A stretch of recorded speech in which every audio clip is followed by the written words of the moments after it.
The Iraqi Prime Minister Haider al-Abadi has taken a bold step in response to the angry mass demonstrations against his government.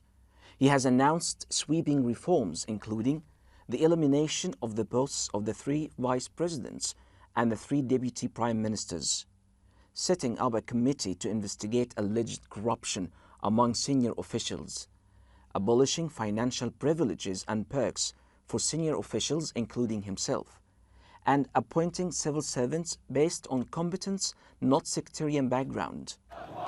For more than a week, Iraqis from different walks of life set aside their sectarian differences and joined forces to protest against the severe lack of basic utilities and what they perceive as massive corruption.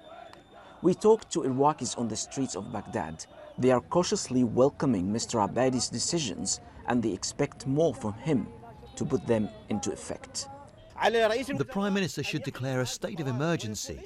If he has to be more authoritarian to save the country, that's just what he'll have to be. We are hopeful after these moves. We need strong and courageous decisions. He has the support of the people. This month's protests have brought our confidence back as Iraqis. We've long said Iraqis are asleep, dependent and incapable of change. But the demonstrations have restored our confidence. This web of electrical wires can be found everywhere in Baghdad as the national power grid falls apart, leaving millions of Iraqis depending on private generators, and at a time of year when temperatures have reached up to 50 degrees Celsius. But can Mr. Abadi really translate his decision into reality?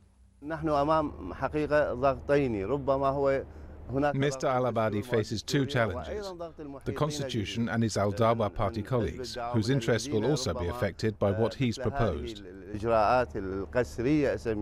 This is the rallying point for Iraqis over the past few days, Tahrir Square, in the center of Baghdad. It's now empty, but is full of protesters every Friday. The government indeed faces a crucial test. If it fails to implement the promised reforms, it could lose the trust of many Iraqis. Ahmed Maher, BBC News, Baghdad.